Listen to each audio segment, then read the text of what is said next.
বড়লেখা উপজেলা বাংলাদেশের সিলেট বিভাগের অন্তর্গত মৌলভীবাজার জেলার একটি প্রশাসনিক অঞ্চল। 1940 খ্রিস্টাব্দে বড়লেখাকে থানা হিসেবে ঘোষণা করা হয়। পরবর্তীতে এটি উপজেলায় পরিগণিত হয়।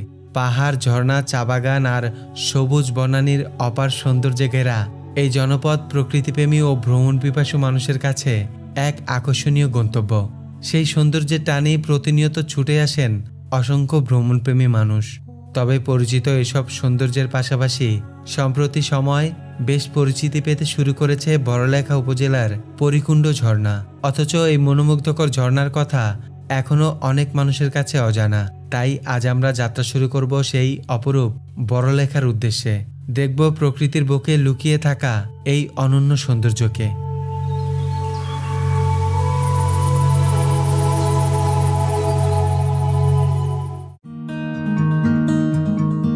আমাদের এবারের যাত্রা শুরু হলো ঢাকার কমলাপুর রেল স্টেশন থেকে। গন্তব্য মৌলভীবাজার জেলার কুলাউড়া রেল স্টেশন। ঢাকা থেকে কুলাউড়া পর্যন্ত ট্রেন ভাড়া শ্রেণীভেদে 345 টাকা থেকে শুরু হয়ে 662 টাকা পর্যন্ত হয়ে থাকে। এছাড়াও চাইলে বাসে করেও সহজে পৌঁছে যাওয়া যায় কুলাউড়া পর্যন্ত। সেক্ষেত্রে বাস ভেদে ভাড়া সাধারণত 690 টাকা থেকে শুরু হয়ে 800 টাকা পর্যন্ত হয়ে থাকে।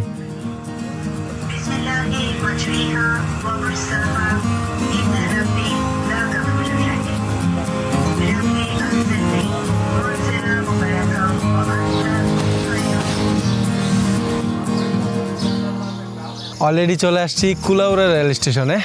ট্রেনটি আমাদের এখানেই নামিয়ে দিয়েছে। গতকাল রাত 10টায় উপবন এক্সপ্রেসে করে রওনা দিয়েছিলাম ঢাকার কমলাপুর রেল স্টেশন থেকে। আর এখানে প্রায় 4টা বাজে আমাদের ট্রেনটি নামিয়ে দিয়ে গেছে। আর এখন অলরেডি কিন্তু ভোর হয়ে গেছে। আমরা রওনা হব আমাদের গন্তব্যের দিকে। মৌলভীবাজার জেলার কুলাউড়ায় অবস্থিত কুলাউড়া জংশন রেল স্টেশন বাংলাদেশের উত্তর পশ্চিমাঞ্চলের অন্যতম গুরুত্বপূর্ণ রেল সংযোগস্থল। ব্রিটিশ আমলে আসাম বেঙ্গল রেলওয়ের অংশ হিসেবে এর যাত্রা শুরু হয়। সিলেট, আখাউড়া ও শাহবাজপুর রেলপথের সংযোগস্থল হওয়ায় এটি দীর্ঘদিন ধরেই এই অঞ্চলের যাত্রী ও পণ্য পরিবহনে গুরুত্বপূর্ণ ভূমিকা রেখে আসছে। আজও কুলাউড়া জংশন বহন করে 100 বছরের ইতিহাস। কুলাউড়া রেল স্টেশন থেকে বের হলেই আপনারা সিএনজি স্ট্যান্ড পেয়ে যাবেন। এখান থেকে সরাসরি চাইলে সিএনজি রিজার্ভ করে চলে যেতে পারবেন মাধবকুণ্ডের উদ্দেশ্যে। তবে সেক্ষেত্রে আপনার 600 টাকা ভাড়া দেওয়া লাগবে। আমরা তো মাত্র 2 জন আছি, সেজন্য এখান থেকে একেবারে রিজার্ভ করব না, আমরা লোকালি যাওয়ার চেষ্টা করব। মানে লোকাল মানুষরা যেভাবে যায় আর কি, সেভাবেই যাওয়ার চেষ্টা করব মাধবকুণ্ড পর্যন্ত।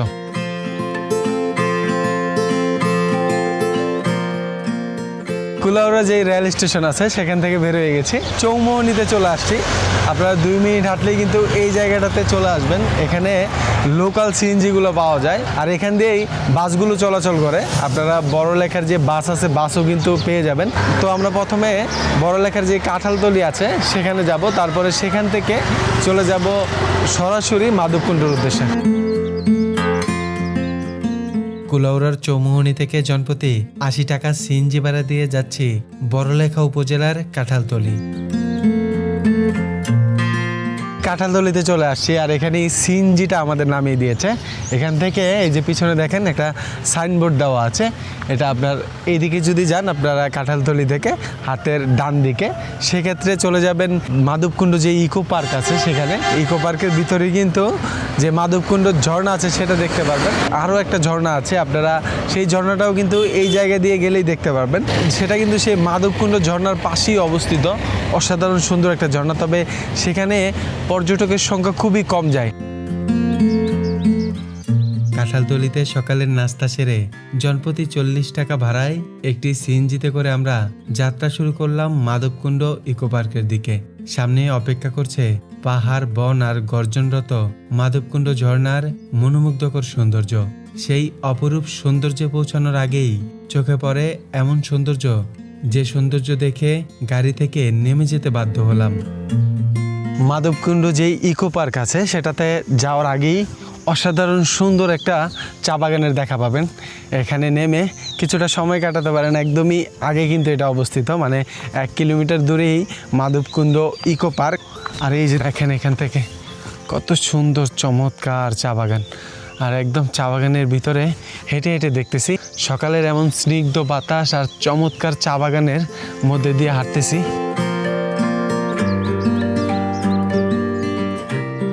বড়লেখা উপজেলায় প্রায় 13টির মতো চা বাগান রয়েছে।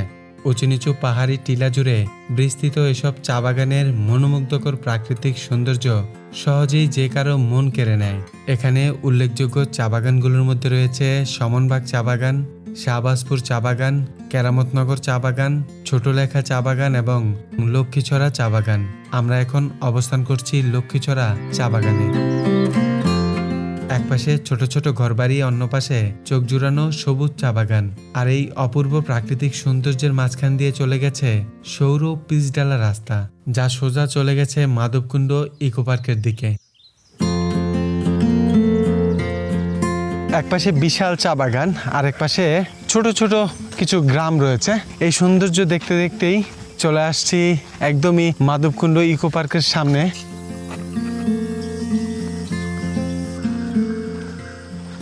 অলরেডি মাধবকুণ্ড যে ইকো পার্ক আছে সেটা সামনে আছি, আর ইকো পার্কের ভিতরে কিন্তু রয়েছে মাধবকুণ্ড যে ঝর্ণাটা আছে সেটা।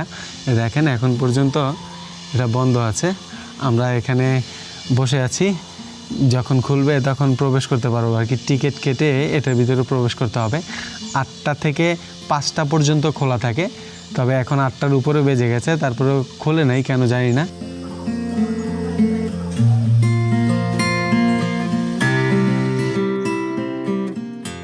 মাত্র প্রবেশ করলাম মাধবকুণ্ড ইকো পার্কের ভিতরে, তবে এখানে 20 টাকার টিকিট ফি দেওয়া লাগছে। আর যে টিকিট বিক্রি করে লোকটা কেমন জানি একটু বিহেভ ভালো না, আসলে ভালো লাগে না আমার জিনিসটা। মানুষ পর্যটক আসবে, ঘুরবে, আর নিরাপত্তার কথা বলতেছে। প্রায় 9টার উপরে বেজে গেছে, পর্যটক আসে না দেখে আমাদের বসায় রাখছিল এতক্ষণ। এখন এই যে এই রাস্তাটা ধরে আমরা সামনের দিকে যাচ্ছি, মানে পুরো একটা জঙ্গল টাইপের জায়গা দিয়ে সুন্দর রাস্তা করে দিছে। এটা তো একটা পর্যটন এরিয়া, সুন্দর রাস্তা, সামনের দিকে যাওয়া যায়। একদম ঝর্ণা পর্যন্ত এই রাস্তাটা চলে গেছে।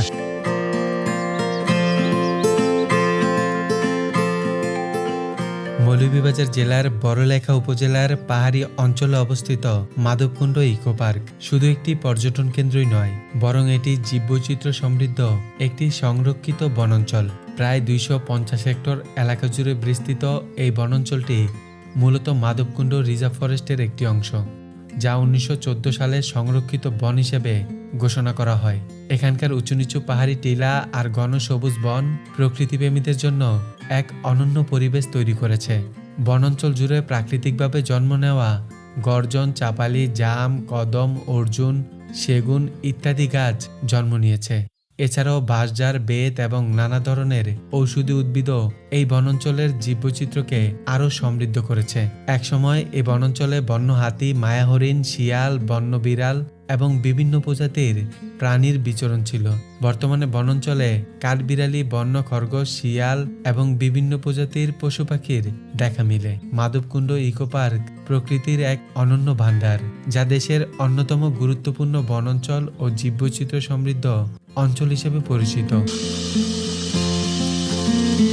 মাধবকুণ্ড জলপ্রপাত যাওয়ার সময় মাত্র একটা কাঠবিড়ালি দেখা পাইলাম, কালো একটা কাঠবিড়ালি। মানে আরও পশু পাখি কিন্তু এই জঙ্গলে আছে, মানে বিশাল বড় একটা জঙ্গল, জঙ্গলের মাঝখানে এই রাস্তাটা করা হয়েছে। আমি যতটা ভাবছিলাম তার থেকে কিন্তু অনেক চমৎকার একটা জায়গা।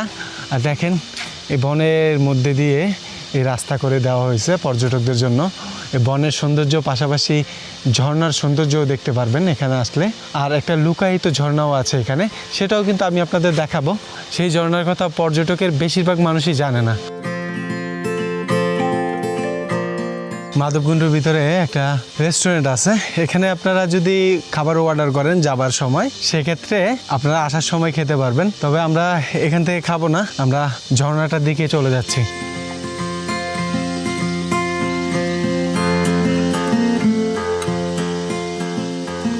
আপনারা চাইলে যদি গোসল করেন মাধবকুণ্ড আসলে, সেক্ষেত্রে 10 টাকা দিয়ে জনপ্রতি এখানে চেঞ্জ করতে পারবেন বা টয়লেটে যেতে পারবেন। আর এই পথ ধরে আমরা সামনের দিকে এগিয়ে যাচ্ছি। মাধবকুণ্ড জলপ্রপাত, মাশাআল্লাহ কত সুন্দর জায়গা।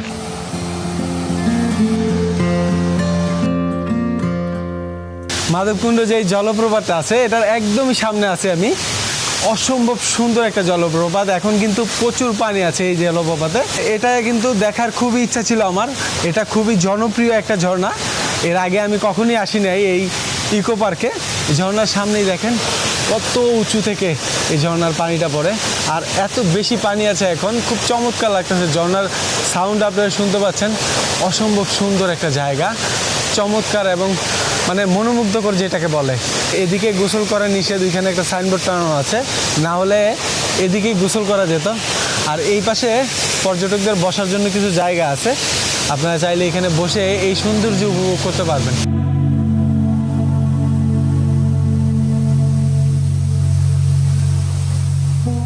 বাংলাদেশের অন্যতম জনপ্রিয় প্রাকৃতিক সৌন্দর্যের স্থান মাধবকুণ্ড জলপ্রপাত। এই জলপ্রপাতটি পাথুরিয়া পাহাড়ের বুকে অবস্থিত। প্রায় 200 ফুট উচ্চতা থেকে গঙ্গামারাছড়ার পানি নিচে আছড়ে পড়ে সৃষ্টি করেছে এই মনোমুগ্ধকর জলপ্রপাত, যা দেশের বৃহত্তম জলপ্রপাত হিসেবে পরিচিত। বর্ষাকালে পাহাড়ি ঢলের কারণে জলপ্রপাতের পানির প্রবাহ বেড়ে যায় এবং তখন এর সৌন্দর্য পৌঁছে যায় এক অনন্য মাত্রায়। তবে বছরের প্রায় সব সময়ই এখানে পানির প্রবাহ অব্যাহত থাকে। মাধবকুণ্ড শুধু প্রকৃতিপ্রেমীদের কাছেই নয়, ধর্মীয় দিক থেকেও বিশেষ গুরুত্ব বহন করে। জলপ্রপাতের পাশেই রয়েছে মাধবেশ্বর শিব মন্দির। মাধবকুণ্ড জলপ্রপাতকে ঘিরে 2001 সালে প্রায় 267 একর এলাকা নিয়ে গড়ে তোলা হয় মাধবকুণ্ড ইকো পার্ক। এই বনাঞ্চলে খাসিয়া সম্প্রদায়ের বসবাস রয়েছে, যারা দীর্ঘদিন ধরে পাহাড় ও বনভূমির সঙ্গে নিবিড়ভাবে জীবনযাপন করে আসছে। প্রকৃতির অপার সৌন্দর্য, পাহাড়, বনভূমি, বিশাল পাথর আর গর্জন করে নেমে আসা জলধারার অপূর্ব দৃশ্য সব মিলিয়ে মাধবকুণ্ড আজ বাংলাদেশের অন্যতম জনপ্রিয় পর্যটন গন্তব্য হিসেবে পরিণত হয়েছে। মাধবকুণ্ড জলপ্রপাতটা পিছনে রেখে আমরা যাচ্ছি আমাদের সেই অদেখা সৌন্দর্যের খোঁজে, মানে পরিকুণ্ডের উদ্দেশ্যে।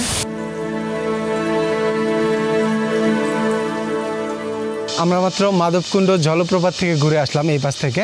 আর এই যে দেখেন এখানে লেখা আছে কটেজ এলাকা, এই পাশ দিয়ে আপনারা প্রবেশ করতে হবে। কিছু স্ট্যাচু দাঁড়া করানো আছে এখানে, আপনারা এই সিঁড়ি দিয়ে নেমে তারপরে ওই যে ওইখানে একটা ছোট্ট ঝিরির মতো আছে, ওই ঝিরি দিয়ে আপনাদের ভিতরের দিকে প্রবেশ করতে হবে। 10 মিনিটের মতো লাগবে যদি হেঁটে হেঁটে যান, কিন্তু একটু রিস্ক আছে। এই যে উপর থেকে সিঁড়ি দিয়ে নামলাম, এটা যাওয়ার পথে বা আসার পথে আপনারা দেখতে পাবেন এই সিঁড়িটা। আর নিচে এই যে কতগুলো স্ট্যাচুর মতো বানানো আছে, এই দেখেন। আর ওই যে দেখেন এটা পরীর মতো বানানো আছে, এই জন্যই কিন্তু ওই ঝর্ণাটার নাম পরিকুণ্ড দেওয়া হয়েছে। এই ঝর্ণায় কিন্তু প্রবেশ করা জনসাধারণের জন্য নিষিদ্ধ।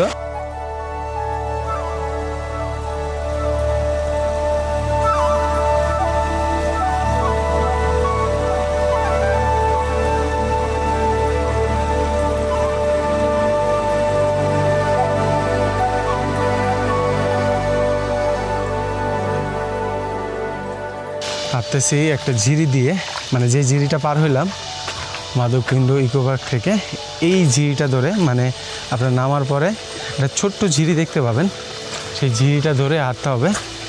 সামনেই কিন্তু রয়েছে, বেশিক্ষণ হাঁটা লাগে না, অল্প একটু হাঁটলেই আপনারা সেই পরিকুণ্ড দেখা পাবেন। মানে এত চমৎকার লাগতেছে এই জায়গাটা আমার কাছে।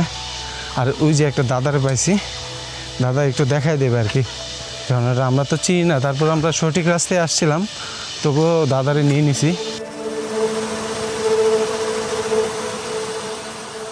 পরিকুণ্ড ঝর্ণায় পৌঁছাতে মূল রাস্তা থেকে হেঁটে যেতে সময় লাগবে 10 মিনিটের মতো। তবে ঝর্ণার একদমই সামনের অংশে আগের বছরের পাহাড় ধসের কারণে বেশ কিছু বড় বড় গাছ উপড়ে পড়ে আছে, তাই জায়গাটি কিছুটা ঝুঁকিপূর্ণ। যেহেতু এটি পাহাড়ি এলাকার ভেতরে অবস্থিত, তাই নিরাপত্তার কথা বিবেচনা করে একা না গিয়ে দলবদ্ধভাবে যাওয়াই উত্তম। পাশাপাশি পিচ্ছিল পাথর আর পাহাড়ি পথের কারণে এখানে সবসময়ই সাবধানে চলাফেরা করা উচিত। অনেক উঁচু থেকে পানিটা পড়ে, এই জন্য এই ঝর্ণাটা দেখতে আসা। আর নিচে একটা কূপের মতো আছে, এখানে যেয়ে গোসল করবো ইনশাল্লাহ। তবে যে রাস্তাটা আসছি এটা কিন্তু সহজ, আর সামনে যে রাস্তাটা দেখতেছেন গাছ পড়ে আছে, এই জন্যই হয়তোবা এদিকে মানুষ আসতে দিতে চায় না। আমার কাছে বেশি দুর্গম মনে হয় নাই জায়গাটা, তবে এখানে একটু রিস্ক আছে, যেহেতু গাছগুলো পড়ে আছে আর একদম বনের ভিতরে। আপনারা যদি আসেন তাহলে এলাকার কাউকে নিয়ে আসলে সবচেয়ে ভালো হবে।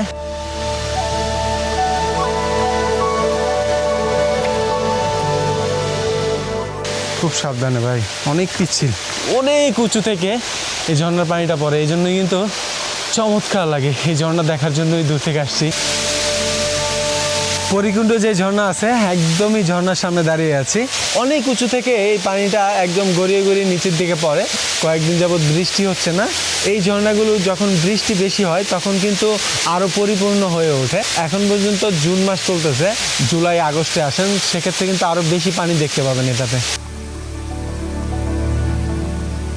প্রায় 150 ফুট উচ্চতা থেকে স্বচ্ছ জলধারা বিশাল পাথরের গায়ে আছড়ে পড়ে সৃষ্টি করেছে এক মনোমুগ্ধকর পরিবেশ। বর্ষাকালে পানির প্রবাহ বেড়ে গেলে পরিকুণ্ডের সৌন্দর্য আরও বেড়ে যায়। তবে এখানে প্রকৃতির অপরূপ সৌন্দর্যের পাশাপাশি সাবধানে থাকাও জরুরি, কারণ ভারী বৃষ্টিপাত হলে এখানে পাহাড় ধসের ঝুঁকি রয়েছে।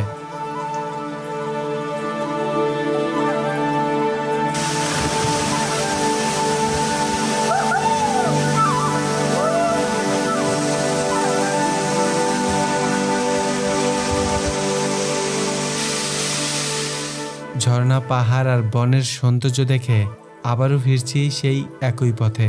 তবে এই জায়গাগুলো ভরা বর্ষায় আরও বেশি সুন্দর হয়ে ওঠে। ভরা বর্ষায় যেমন সুন্দর হয়ে ওঠে তেমনি হয়ে ওঠে মৃত্যু ফাঁদ। তাই যে কোনো জায়গায় ভ্রমণ করার আগে নিজের নিরাপত্তাকে সর্বোচ্চ গুরুত্ব দিবেন। আল্লাহ হাফেজ, ধন্যবাদ।